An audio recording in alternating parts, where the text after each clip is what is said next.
तो आइए देखते हैं अगला क्वेश्चन। अगला क्वेश्चन है आपका, कुछ पुष्पों के परागकोश और वर्तिका के बीच कुछ प्राकृतिक रोध होते हैं जिसके कारण परागण मुश्किल से होता है या होता ही नहीं है, उन्हें क्या कहते हैं। ठीक है, तो आप देख रहे हैं यहाँ पर कुछ पुष्पों के परागकोश और वर्तिकाग्र में कुछ प्राकृतिक रोध है, नेचुरल बैरियर हैं, जिसके कारण उनमें परागण मुश्किल से होता है या होता ही नहीं है। इस घटना को क्या कहते हैं? तो सही आंसर है आपका हर्कोगैमी। इसे कहते हैं हर्कोगैमी। नेक्स्ट देखते हैं, अगला है आपका, अंड उपकरण में होता है। अंड उपकरण में क्या होता है? अंडपुजा, अंड और ध्रुवी केंद्रक, अंड और प्रतिवेशांत कोशिकाएं, अंड और सहायक कोशिकाएं। तो एग अपरेटस अंड उपकरण में क्या होता है? सही आंसर है आपका डी, अंड और सहायक कोशिका। अंड और सहायक कोशिका होती हैं अंड उपकरण में। नेक्स्ट देखते हैं, अगला है आपका, आवृतबीजियों में मादा युग्मकोद्भिद कहलाता है। आवृतबीजी में मादा युग्मकोद्भिद को क्या कहते हैं? मादा युग्मकोद्भिद को भ्रूणपोष, भ्रूणकोष, भ्रूण युग्मनज। तो सही आंसर है भ्रूणकोष। आवृतबीजियों में मादा युग्मकोद्भिद को भ्रूणकोष कहा जाता है। नेक्स्ट देखते हैं, अगला है आपका, पौधों का ऐसा कौन सा भाग है जिसमें एक से अधिक एक के अंदर दूसरी पीढ़ी होती है? पौधों का कौन सा भाग है जिसमें एक के अंदर दूसरी पीढ़ी होती है? अंकुरित परागकण, बीज, अनिषेचित बीजांड, भ्रूण। सही उत्तर है आपका बीज। बीज जो है पौधों का ऐसा भाग जिसके अंदर दूसरी पीढ़ी होती है। नेक्स्ट देखते हैं, अगला है आपका, आवृतबीजियों में सबसे सामान्य प्रकार का बीजांड कौन सा होता है? आवृतबीजी में सबसे सामान्य बीजांड कौन है? एम्फीट्रोपस, एटोट्रोपस, एनाट्रोपस, हर्सिनोट्रोपस। सही उत्तर है एनाट्रोपस। एनाट्रोपस आवृतबीजियों में सबसे सामान्य प्रकार का बीजांड है एनाट्रोपस। नेक्स्ट देखते हैं, अगला है आपका, एक पादप स्पीसीज में उसकी सहायक कोशिकाओं में 8 गुणसूत्र होते हैं। बताइए उसकी एल्यूरोन परत की कोशिकाओं से गुणसूत्रों की संख्या क्या होगी? ठीक है स्टूडेंट्स, तो कह रहा है कि एक पादप स्पीसीज है, उसकी सहायक कोशिका में 8 गुणसूत्र हैं, तो आपको बताना है एल्यूरोन परत की कोशिकाओं में गुणसूत्र की संख्या कितनी होगी। तो इसका सही उत्तर है आपका 3 और 24, यह होगा आपका 24। ठीक है, तो एल्यूरोन परत की कोशिकाओं में गुणसूत्र की संख्या होगी 24। बी ऑप्शन सही होगा इसका। अगला देखते हैं, अगला है, द्विनिषेचन का परिणाम होता है। द्विनिषेचन का क्या परिणाम होता है? तो द्विनिषेचन होने से भ्रूणपोष बनता है। द्विनिषेचन होने से सही उत्तर क्या होगा? भ्रूणपोष बनता है। C option.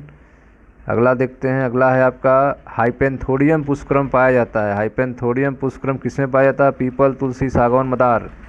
हाइपेंथोडियम पुष्पक्रम सही उत्तर है पीपल में पाया जाता है। हाइपेंथोडियम पुष्पक्रम पीपल में पाया जाता है, ए सही होगा। नेक्स्ट देखते हैं, अगला क्वेश्चन है, निम्न में से किस पादप में बीज तो बनता है लेकिन पुष्प नहीं बनते हैं? बीज तो बनता है लेकिन पुष्प नहीं बनते हैं। मक्का, पुदीना, पीपल, चीड़।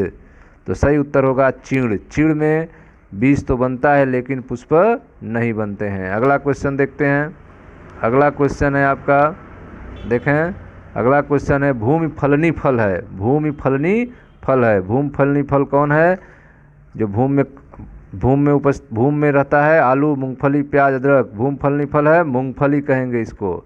भूमिफलनी फल क्या है? मूंगफली है। नेक्स्ट देखते हैं, अगला है आपका 161। 161 कह रहा है कि यदि कोई पुष्प चमकीला रंग का हो तथा नेक्टर स्रावित करता हो तो यह संभवतः कैसे परागित होगा? यदि कोई पुष्प चमकीला रंग का हो और नेक्टर स्रावित करता हो तो यह संभवतः वायु द्वारा परागित होगा, कीट द्वारा परागित होगा। तो सही आंसर है आपका कीट द्वारा परागित होगा। ठीक है, चमकीला होगा, कीट को आकर्षित करेगा, कीट को नेक्टर मिलेगा, अर्थात यह कीट द्वारा परागित होगा। सही उत्तर है आपका बी।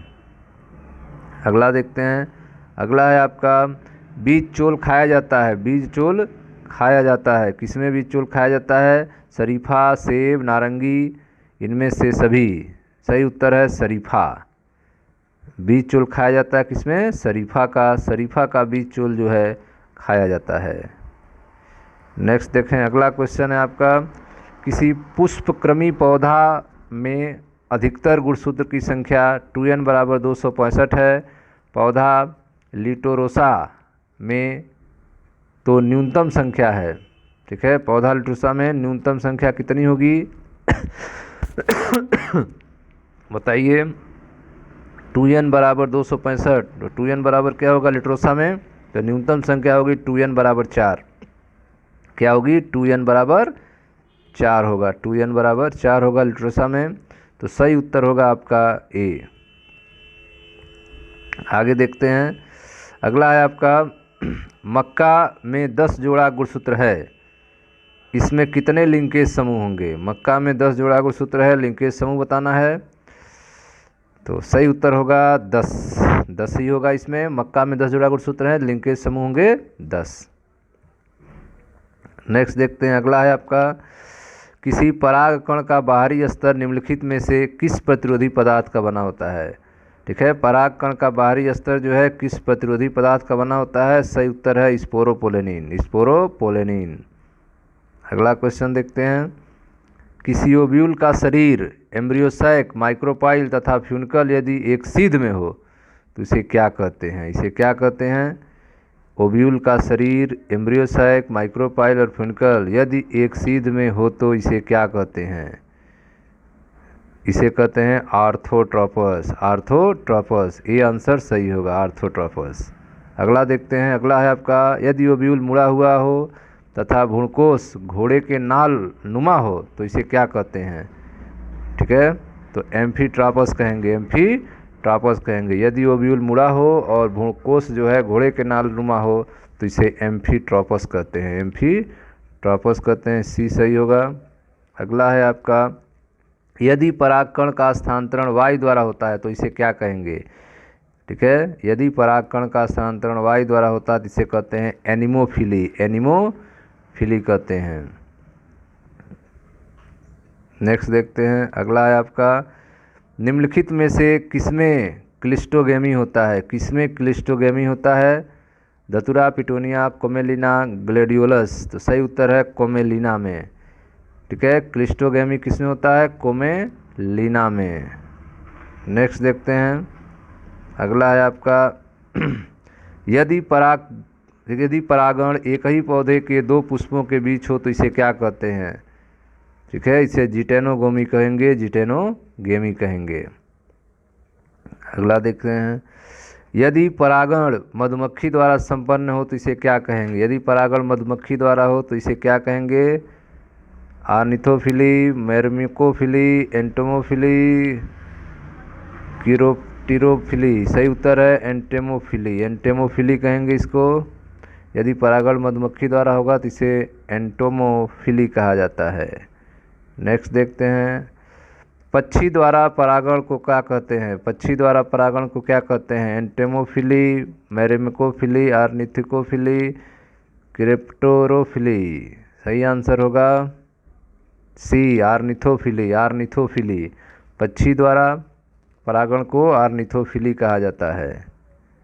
नेक्स्ट देखें, किसी आवृतबीजी के भ्रूण पोषक कोशिका में गुणसूत्र होते हैं। किसी आवृतबीजी के भ्रूण पोषक कोशिका में गुणसूत्र होते हैं, इनके युग्मक में गुणसूत्र की संख्या होगी। बताइए युग्मक में क्या होगी?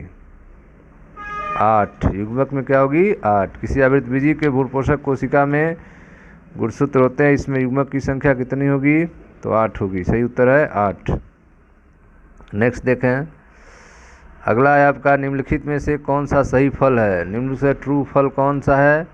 नारियल, सेब, नाशपाती, काजू। सही उत्तर है नारियल। नारियल क्या है? सत्य फल है। बाकी जो असत्य फल हैं, सेब, नाशपाती, काजू असत्य फल हैं। सत्य फल क्या है? नारियल है, जो अंडाशय से बनता है। अगला देखें, लीची में खाने योग्य भाग है। लीची में खाने योग्य भाग कौन सा होता है? तो फ्लैसी एरिल। फ्लैसी एरिल लीची में खाने वाला भाग है। एरिल, फ्लैसी एरिल जो है जो लीची में खाने योग्य भाग है। नेक्स्ट है आपका, एक मटर पौधा में 400 बीज निर्माण में कितने अर्धसूत्री विभाजन की संख्या की जरूरत है? 400 बीज बनना है मटर में, अर्धसूत्री विभाजन कितना होगा? तो एक मटर पौधा में 400 बीज निर्माण में कितने अर्धसूत्रविहान की संख्या की जरूरत होगी? तो ऑप्शन इसका 500। एक मटर पौधे में 400 बीज निर्माण में कितने अर्धसूत्रविहान की संख्या जरूरी है? तो 500। नेक्स्ट देखते हैं, अगला क्वेश्चन है आपका, न्यूक्लियस या इंटेगमेंट के अतिरिक्त भ्रूण के निर्माण को क्या कहते हैं? न्यूक्लियस या इंटेगमेंट के अलावा के अतिरिक्त भ्रूण के निर्माण को क्या कहते हैं? सही आंसर है पोलियो एम्ब्रियोनी कहते हैं, पोलियो एम्ब्रियोनी कहते हैं। नेक्स्ट देखते हैं, क्वेश्चन है, निम्नलिखित में कौन एंथर वॉल का हिस्सा नहीं है? एंथर वॉल का हिस्सा कौन नहीं है? Endothecium, endothelium, tapetum, middle layer. Anther wall का हिस्सा नहीं है, सही है एंडोथीलियम। एंडोथीलियम जो है एंथर वॉल का हिस्सा नहीं है। आगे देखते हैं, एग अपरेटस बना होता है, एग अपरेटस बना होता है एग सेल, सिनर्जिड, एंटीपॉड्स, ए और बी। सही आंसर है ए और बी, एग सेल और सिनर्जिड दोनों से बना होता है एग अपरेटस। ए और बी, डी ऑप्शन सही होगा।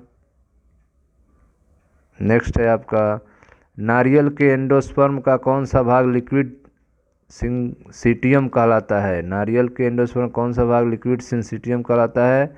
नारियल बीज का liquid endosperm, endosperm TT, endosperm का बाहरी स्तर में सभी। सही उत्तर है नारियल बीज का लिक्विड एंडोस्पर्म, नारियल बीज का लिक्विड एंडोस्पर्म। अगला क्वेश्चन है आपका, परिवर्तनशील भ्रूण द्वारा भ्रूणपोष का उपभोग किसके बीज में होता है? परिवर्तनशील भ्रूण द्वारा भ्रूणपोष का उपभोग किसके बीज में होता है? नारियल, अरंड, मटर, मक्का। सही उत्तर होगा आपका मटर में। परिवर्तनशील भ्रूण द्वारा भ्रूणपोष का उपभोग किसके बीज में होता है? तो मटर के बीज में।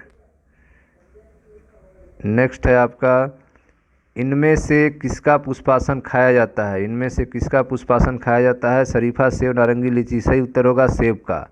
सेब का पुष्पासन जो है खाया जाता है। नेक्स्ट देखते हैं,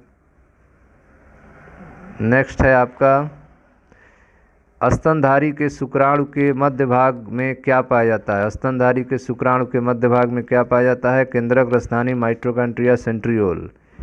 तो स्तनधारी के शुक्राणु के मध्य भाग में पाया जाता है माइटोकॉन्ड्रिया। सही आंसर होगा आपका माइटोकॉन्ड्रिया। नेक्स्ट, निषेचन क्या है? निषेचन क्या है? पहला ऑप्शन है अंडा तथा नर न्यूक्लियस का संयोजन, अंडा तथा सेकेंडरी न्यूक्लियस का संयोजन, अंडा और सिनर्जिड का संयोजन, इनमें से कोई नहीं। सही आंसर होगा आपका अंडा तथा नर न्यूक्लियस का संयोजन। ए आंसर सही होगा। निषेचन क्या है? अंडा तथा नर न्यूक्लियस का संयोजन। अगला क्वेश्चन है आपका, भ्रूणपोष में कितने गुणसूत्र होते हैं? पुष्पीय पौधों में भ्रूणपोष में कितने गुणसूत्र होते हैं? किसमें पूछा गया है? पुष्पीय पौधों में।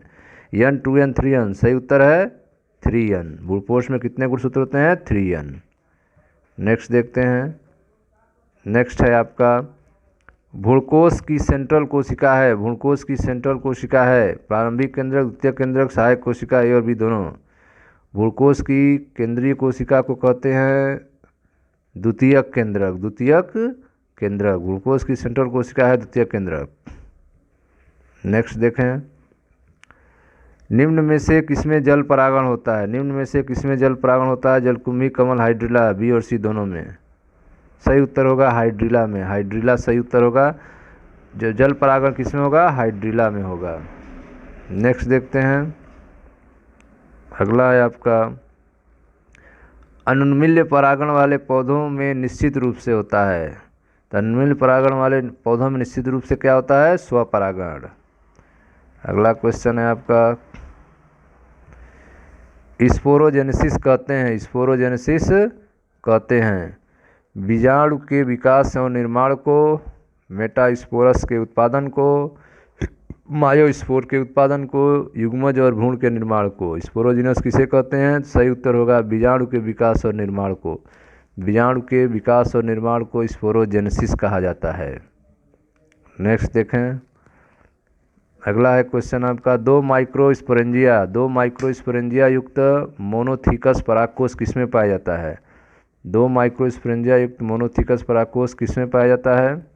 तो सही आंसर होता है हिबिस्कस में। हिबिस्कस में 2 माइक्रोस्पोरेंजिया युक्त मोनोथिकस परागकोश पाया जाता है हिबिस्कस में। डी राइट आंसर होगा।